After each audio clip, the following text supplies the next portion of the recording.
الشيطان الرجيم بسم الله الرحمن الرحيم الحمد لله الذي خلق السماوات والأرض وجعل الظلمات والنور ثم الذين كفروا بربهم يعدلون۔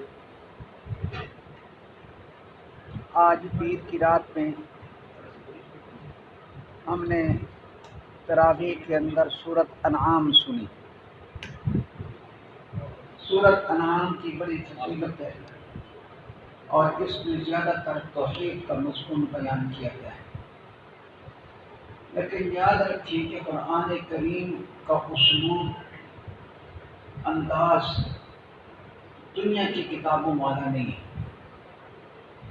دنیا کی کتابیں ہوتی ہیں کہ کسی ایک موضوع پر چلتی ہیں اور دوسری چیز اس میں نہیں ہوتی۔ کلام اللہ کے بارے میں کہا جاتا ہے کلام الملوک ملوک الکلام، بادشاہ کا کلام کلاموں کا بادشاہ ہے۔ ہمارے مرشد پاک حضرت دہلوی نور اللہ مرقدہ فرمایا کرتے تھے کہ قرآن کریم مخلوق کے وضعی اور صنعی قوانین کا پابند نہیں ہے، اس کا موضوع ہدایت ہے۔ اس سورت کی تمہید بڑی شاندار بیان فرمائی کہ الحمدللہ الذی خلق السماوات والارض، سب تعریفیں اس ذات کے لیے ہیں جس نے آسمانوں اور زمین کو پیدا کیا اور اس کے اندر روشنی اور اندھیرے کو رکھا۔ یہ بہت بڑی چیزیں ہیں، لیکن کافر لوگ وہ اللہ کے ساتھ بتوں کو شریک کرتے ہیں، اللہ کا برابر ٹھہراتے ہیں، حالانکہ ان کے بتوں نے کوئی چیز پیدا نہیں کی۔ ان کے بتوں نے کائنات کے اندر کسی چیز کو پیدا تو کیا کرنا تھا، بلکہ ان کو خود ان کے عابدین نے گھڑا ہے۔ لیکن وہ ہمارے حضرت فرمایا کرتے تھے ایک عجیب بات کہ معصیت سے آدمی کا دماغ خراب ہو جاتا ہے۔ معصیت سے دماغ خراب ہونے کے معنی یہ ہیں کہ آدمی بات کو ٹھکانے پر رکھ کر نہیں سمجھتا۔ آپ خود سوچیں کہ معبود اس لیے بنایا جاتا ہے کہ آدمی اس سے نفع اور نقصان حاصل کرے، یعنی نفع حاصل کرے اور نقصان کو دور کرے، دفع ضر ہو جلب منفعت ہو۔ لیکن ایسے خدا سے کیسے ہو سکتی ہے کہ جس کو تم نے خود بنایا ہے، وہ اپنے وجود میں تمہارا محتاج ہے، تو وہ تم کو نفع یا نقصان، تمہارے نفع اور نقصان کا مالک کیسے ہو سکتا ہے؟ اس صورت کے اندر حق نشان نے بہت سارے مضامین بیان فرمائے، ان میں سے چند باتیں پیش خدمت۔ پہلی بات فرمایا وَلَقَدْ أَرْسَلْنَا إِلَىٰ أُمَمٍ مِّن قَبْلِكَ، ہم نے انبیاء کو بھیجا امتوں کی طرف، اے نبی تجھ سے پہلے۔ اللہ تعالیٰ نے ان کے اوپر آزمائشیں ڈالی، ان کو دکھ سے پکڑا، مصیبتیں ڈالی، اور مقصد کیا تھا؟ تاکہ یتضرعون، تاکہ زاری کریں۔ لیکن گناہ کر کے ان کے دل سخت ہو گئے اور شیطان نے ان کی برے اعمال کو ان کے سامنے اچھا بنا دیا، جس کے نتیجے میں انہوں نے زاری نہیں کی، وہ اپنی غلط روش سے باز نہ آئے۔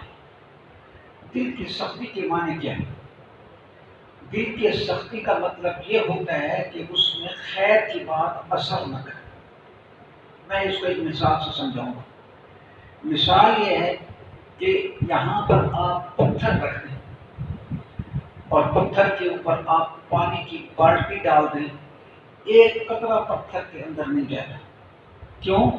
پتھر سخت ہوتا ہے۔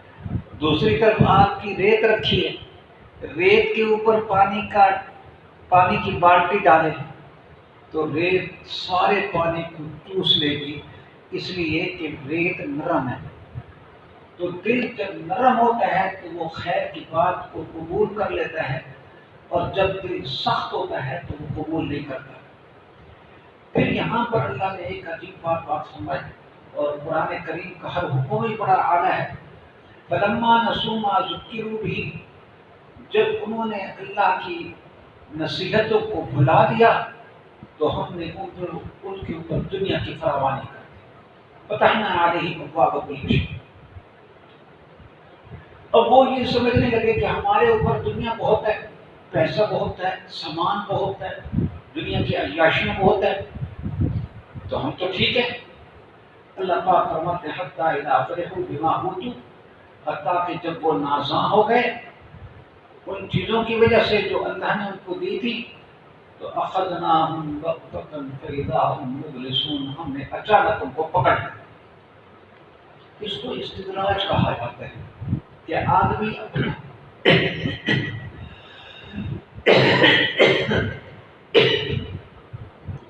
آدمی اپنے آپ کو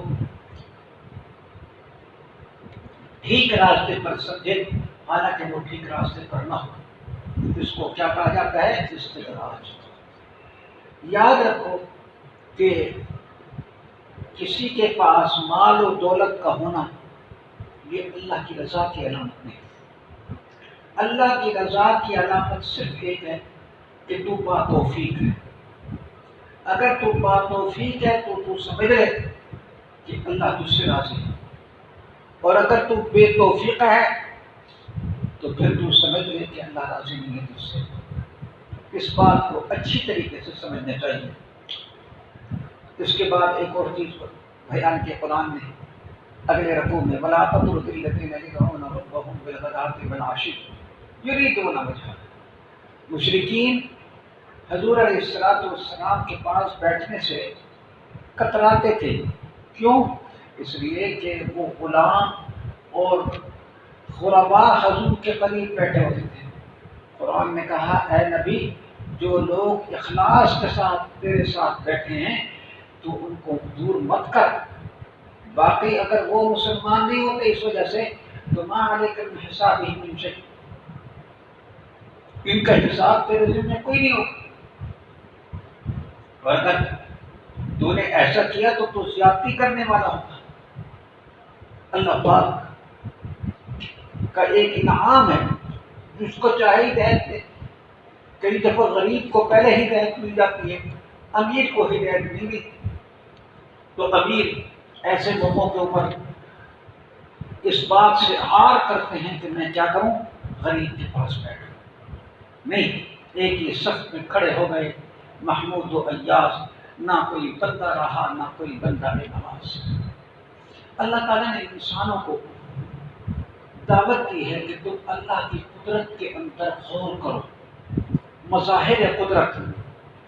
مثال کے طور پہ ان اللہ خالق الحب والنوى، تم زمین کے اندر دانہ ڈال دیتے ہو، تم گٹھلی ڈال دیتے ہو، وہ دانہ پھٹتا ہے، اس ایک سے کتنے دانے نکل آتے ہیں.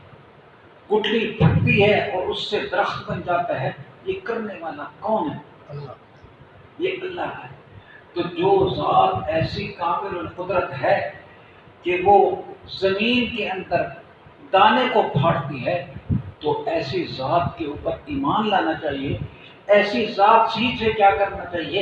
اپنی حاجات کو مانگنا چاہیے، نہ کہ کس سے مانگنا چاہیے؟ بتوں سے مانگنا چاہیے.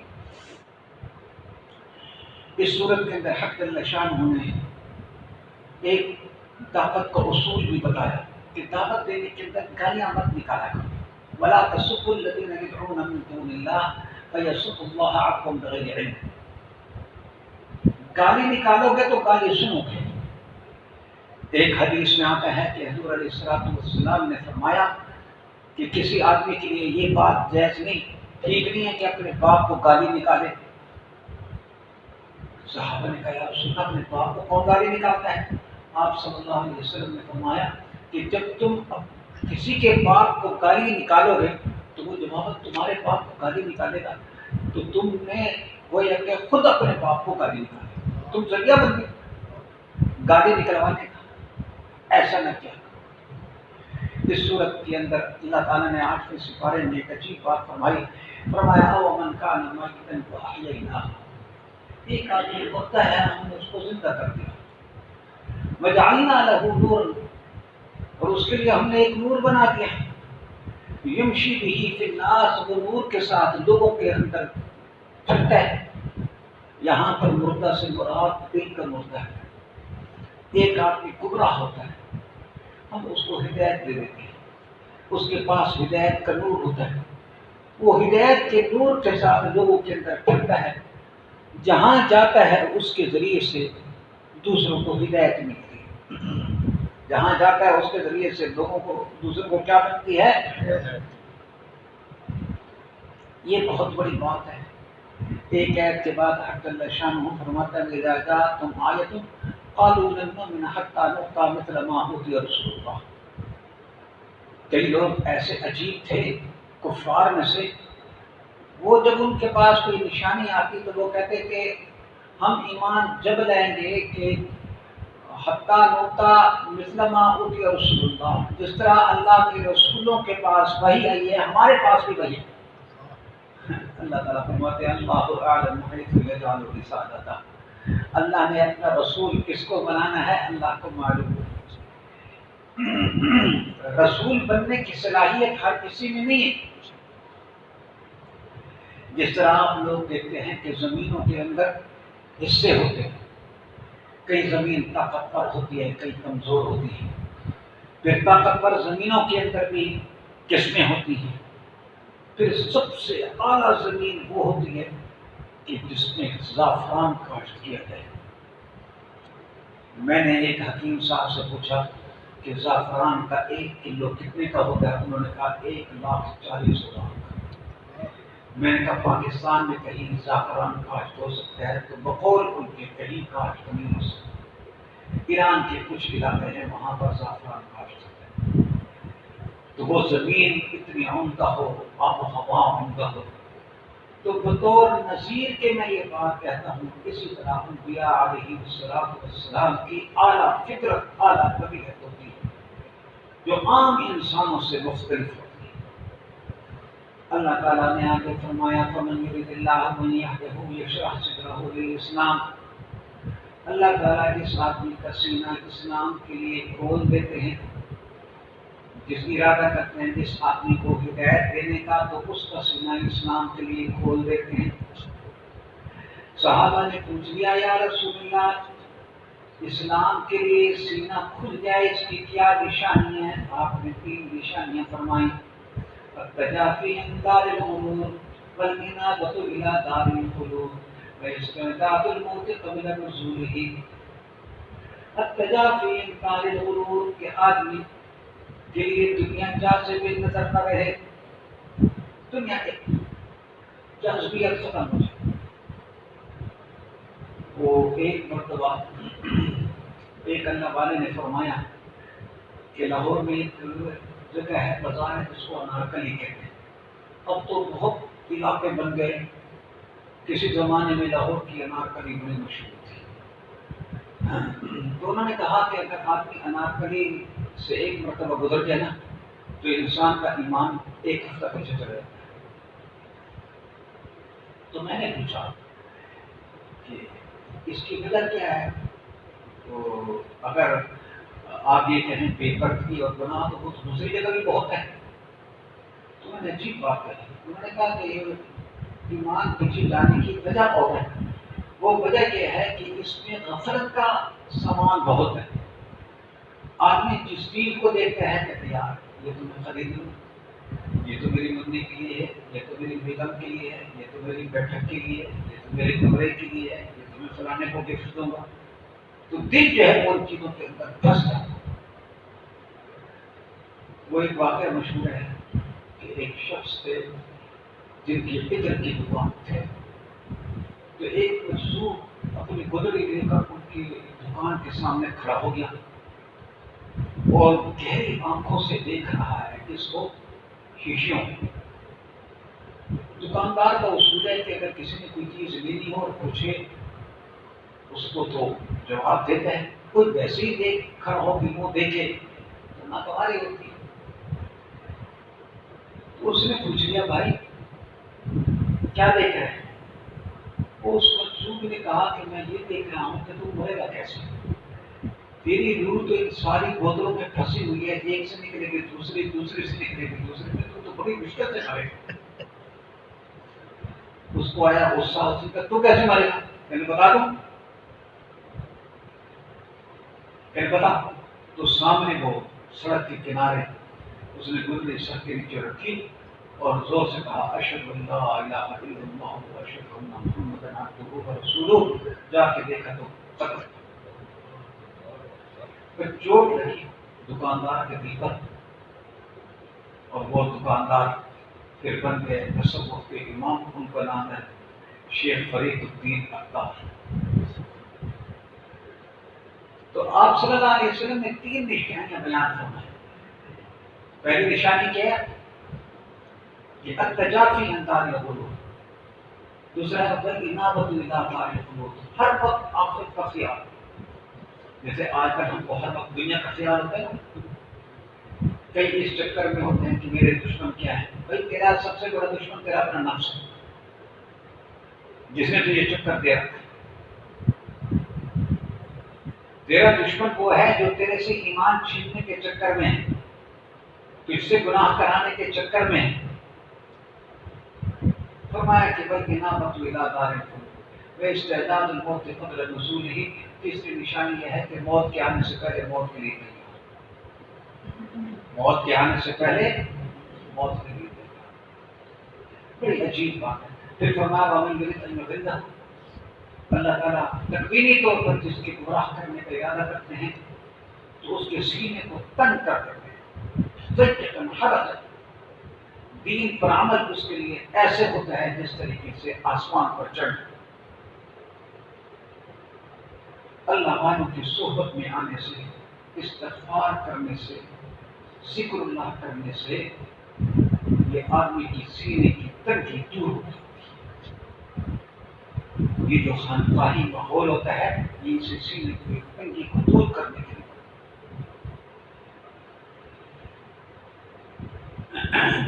اللہ تعالیٰ نے فرمایا یا معشر الجن والانس ان یاتیکم رسول منکم. اے جنوں اور انسانوں کی جماعت، کیا تم میں سے رسول نہیں آئے تھے تمہاری طرف؟ تو یہاں پر ایک طالب علم نے اشکال ہوتا ہے کہ جنوں کے اندر بھی رسول آئے. تو یاد رکھو جس طرح عورت مرد کے تابع ہے ایسے جنات انسان کے تابع. عورتوں میں کوئی نبی نہیں ہے لیکن بنی آدم کے اندر نبی ہے. تو جس طرح عورتوں میں نبی نہیں آیا اور وہ تابع ہے کس کے؟ مردوں کے. اس طرح جنوں میں باقاعدہ نبی نہیں ہے اور وہ تابع ہیں کس کے؟ انسانوں کے.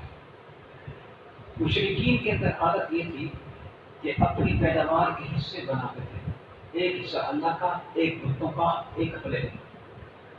اور اگر بتوں کے حصے میں کمی ہوتی تو اللہ کے حصے سے نکال کر بتوں کا حصہ پورا کرتے.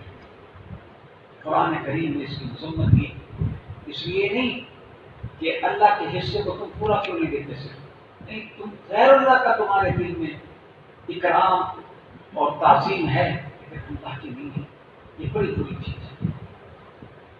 میں نے کل بھی کہا تھا کہ جس ذات نے پیدا کیا ہے جانور کو، حلال حرام کا اختیار بھی اسی کو. انہوں نے اپنی طرف سے کچھ حلال حرام کا معیار مقرر کر رکھا تھا. کہتے تھے وقالوا هذه انعام وحرث لا يطعمها الا من نشاء بزعمه وانعام حرمت ظهورها. کچھ چیزیں جانور ایسے ہیں، کھیتی ایسی ہے کہ منع ہے، وہی کھائے گا کہ جو ہم چاہیں گے اپنے خیال کے مطابق. کئیوں کے لیے حلال، کئیوں کے لیے حرام. قرآن کریم نے ان کی ساری باتوں کو کیا کر دیا؟ رد کر دیا. درمیان میں ایک بات یہ کہی کہ وَآتُوا حَقَّهُ يَوْمَ حَصَادِهِ، کہ جب کھیتی کاٹو تو حق دو، عشر کا ادا کرو. لیکن تمہیں ایسا جوش بھی نہ چڑھے کہ سارا ہی دے دو، اپنے بچے رہ جائیں. کئی ایسے متقی ہوتے ہیں کہ اپنے بچوں کا خیال نہیں رکھتے، ان کو بھوکا مار کے اور دوسروں کہتے ہیں کہ بھئی دوسروں کی ہم حالت کو پورا کریں. یہ بات غلط ہے.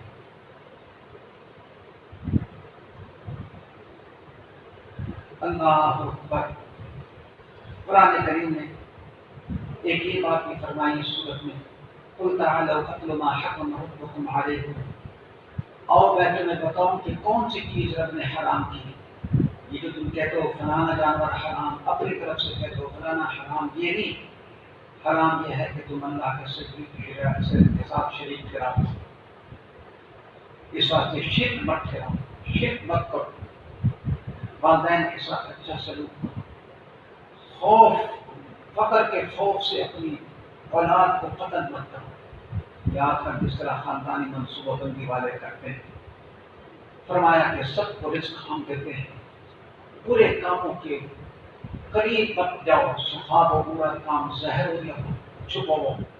یہ جس طریقے سے آج کل موبائل ہے، پڑے رہتے ہیں گھر میں، پتہ بھی نہیں رہتا کیا کیا فوش چیزیں دیکھتے رہتے ہیں۔ اللہ تعالیٰ ہم سب کو ان ساری بہت فوش چیزوں سے محفوظ فرما۔ آخر میں حق اللہ شانہ نے فرمایا قل ان صلاتی و نسکی و محیای و مماتی للہ رب العالمین۔ ہمارے حضرت بہلی رحمہ اللہ فرمایا کرتے تھے کہ سارے تصوف کا خلاصہ یہ ہے کہ صلاتی نماز یعنی قدری بات، نسکی میری کیا مالی بات ہے، میری قربانی، میرا زندہ رہنا، میرا مرنا اللہ کے لیے جو رب العالمین، کوئی شریک نہیں اس کا، وبذالک امرت وانا اول المؤمنین۔ اللہ تعالیٰ اپنے فضل سے ہم سب کو قرآن کے نور سے منور فرمائے اور قرآن پر عمل کرنے والا بنائے۔ وآخر دعوانا